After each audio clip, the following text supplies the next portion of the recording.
అందరికీ నమస్కారం. ఎలా ఉన్నారు అందరూ?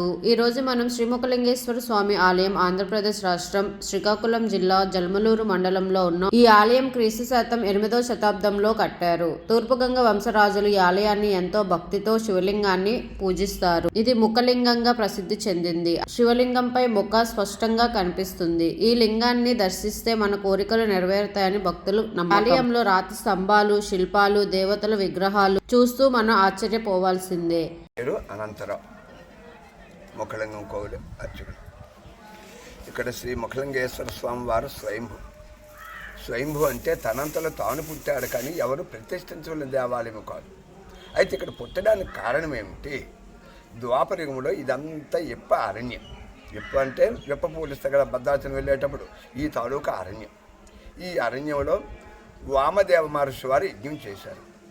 యజ్ఞానికి సమస్త మంది దేవతలను ఆహ్వానించారు. మనలోని 4 వర్ణములు బ్రాహ్మణ, క్షత్రియ, వైశ్య, శూద్ర. దేవతల్లోన 7 తెగలవారు గంధర్వ, కిన్నర, కింపురుష, యక్ష, సిద్ధ, సాధ్య, గరుడ అన్నవారు 7 తెగలవారు. వీరందరూ వచ్చారు. వామదేవునితో ప్రశ్నించారు, మహాప్రభు మమ్మల్ని ఎందుకు రప్పించావు? కారణం ఏమిటి? ఇతట లోక కళ్యాణార్థమై నారాయణని యజ్ఞం చేస్తూ ఉన్నాను, యజ్ఞానికి యజ్ఞ సమిధులు కావాలన్నారు. ఒక్కొక్కరు ఒక్కో దిశకు వెళ్ళారు. ఈ గంధర్వులు అన్నవారు ఈ అరణ్యానికి వచ్చారు. ఈ అరణ్యంలో ఆనాడు ఎవరు ఉండేవారు? సౌరవాలు, ట్రైబల్స్, నాగరికత లేనివారు. చెట్టు ఆకుల్ని టొర్రని శరీరం కప్పుకుండేవారు. కొంతమంది లగ్న దేహాలతో నాట్యం చేస్తుండగా ఈ గంధర్వులైన వారు ఆ కోయికెళ్ళిన చూసి మోహించి పరసులైపోయారు. వామదేవ మహర్షి యజ్ఞం సమాప్తం అయిపోయింది. ఒక్కొక్కరిని పిలిచి ఆహ్వానిస్తున్నారు. అందరూ వచ్చి తీర్థప్రసాదాలు తీసుకుంటున్నారు. కానీ గంధర్వులైన వారు రాలేదు. తన దివ్య దృష్టి చూడగా వీళ్ళు కోయిపల్లిలో కోయి కన్యలతో కామాంధకారులై ఉండటం వలన వామదేవ మహర్షి కోపం వచ్చి, నా యజ్ఞాన్ని మీరు భంగపరిచారు కాబట్టి ఏ కోయి కన్యని చూసి మీరు మోహించున్నారో ఆ రూపంలో వచ్చును కాక అని చెప్పించేశారు. ఈ గంధర్వులందరూ సవరవారైపోయారు. నారద వలన తెలుసుకున్న వారై వామదేవ దగ్గరికి వెళ్ళి శరణ వేడారు. నా శాపం అమోఘము. ద్వాపరయుగ అంత్యము, కలియుగ ప్రారంభంలోన స్వామివారు విప్ప చెట్టు మానులో ముఖం దాల్చి ఉద్భవిస్తాడు. ఆ ముఖ దర్శనం ఏనాడు కలుగుతాదో ఆనాడే మీరు మీ లోకాలకు వెళ్తారు. అంతవరకు ఈ భూమి మీద కిరాతులుగా ఉంటారు శపించేశారు. ఎవరి లోకానికి వాళ్ళు వెళ్ళిపోయారు. గంధర్వులైన వారు ఈ అరణ్యంలో మానవులుగా జన్మించారు.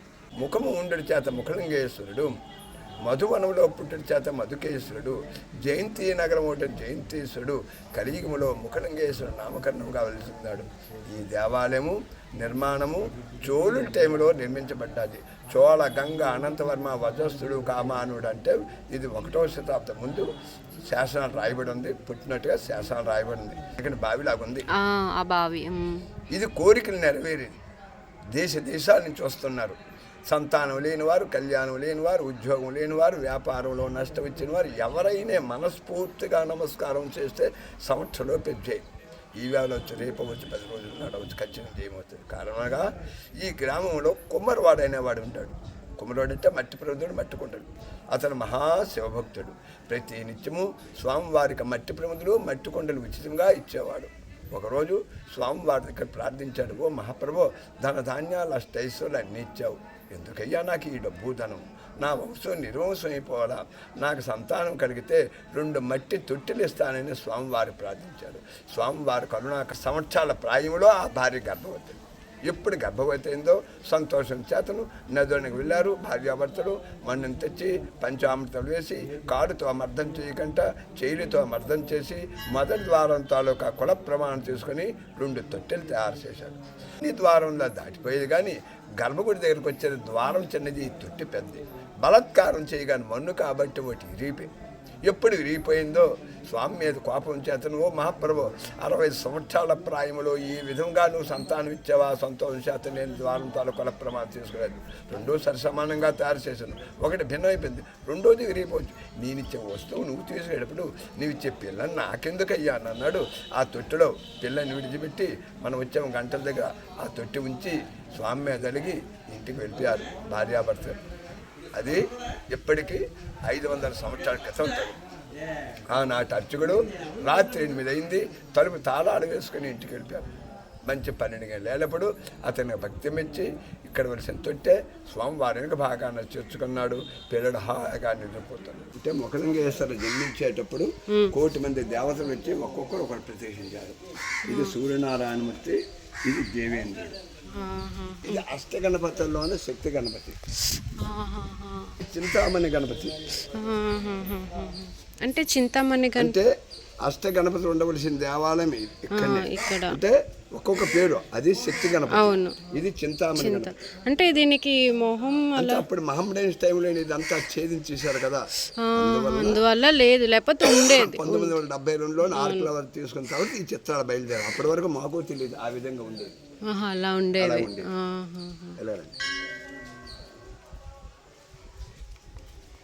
ఇది కుమారస్వామి, అది శక్తి, అష్టభుజాలు. ఇది వరాహవతారం, ఇది గంగావతారం, ఇది అందకాల్సిన రాష్ట్రాన్ని సంహరించేవాడు, ఇది నరసింహావతారం. దుండు వినాయకులు కాశీలో 2, ఇక్కడ 2. అంటే అది ఇక్కడ జ్యేష్ఠ శుద్ధ ఏకాదశి నాడు ఇక్కడ ఏమిటంటే హోమం చేస్తారు దేవుని కళ్యాణం.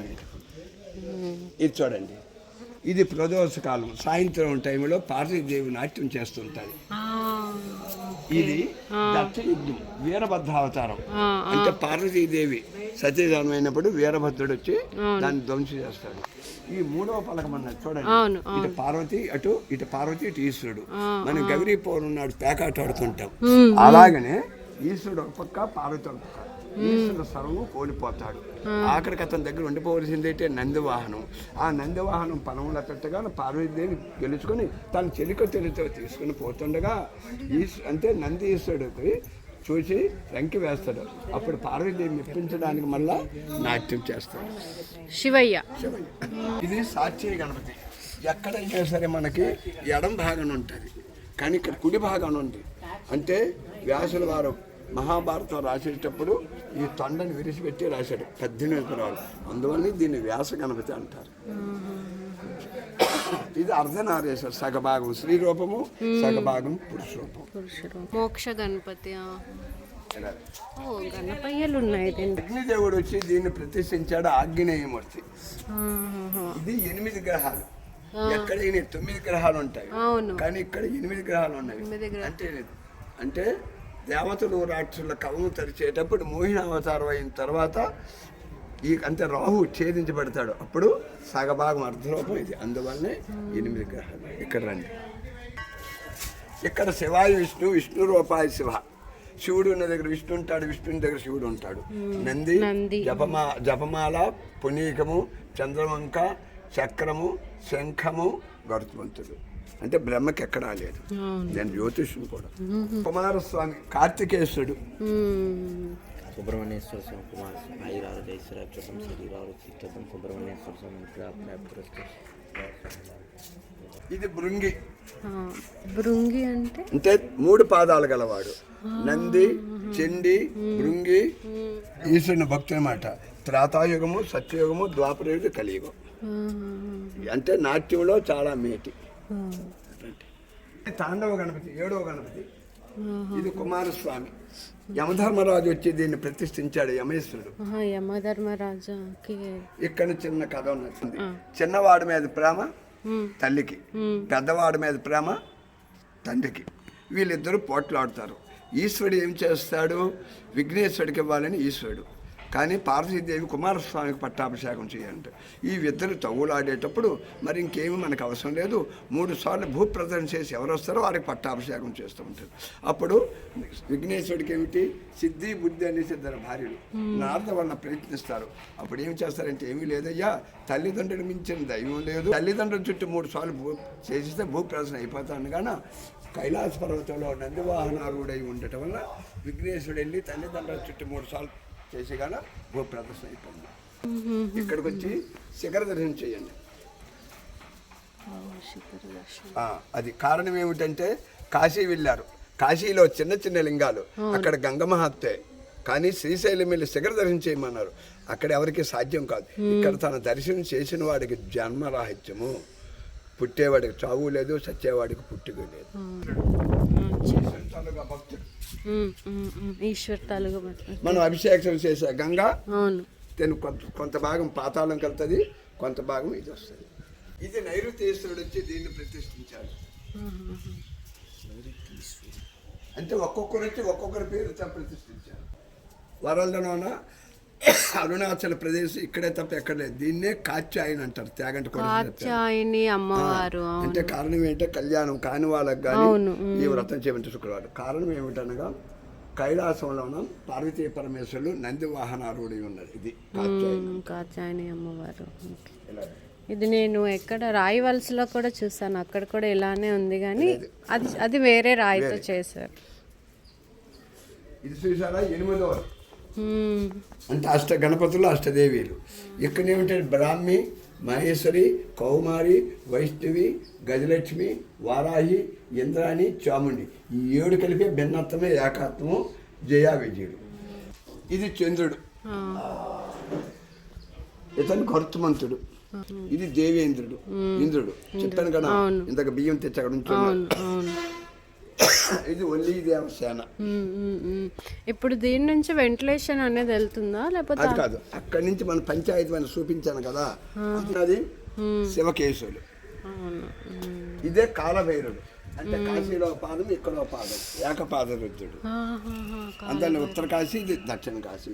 ఇదే ధన్వంతరి, ఆయుర్వేదం. కాలభైరవుడికి ఎందుకు ఒక్కటే పాదం? అంటే అక్కడ ఒక పాదం, ఇక్కడ ఒకటి. అందులో అది ఉత్తర కాశీ గంగమహత్వ, ఇక్కడ లింగమహత్వ. అందువల్ల అది ఉత్తర కాశీగా పేరు పొంది, ఇది దక్షిణ కాశీ. ఇక్కడ ఆ కొండపైన ఉన్నది నరనారాయణ, కృష్ణుడు, అర్జునుడు. అక్కడికి వెళ్ళొచ్చా? మరి తెల్లవారైతే వెళ్ళొచ్చు. ఇది వరుణ దేవుడు. వరుణ దేవుడు వచ్చి దీన్ని ప్రతిష్ఠించారు. ఇది నరసింహావతారం. అంటే శివుడికి కేశవుడికి భేదం లేదు.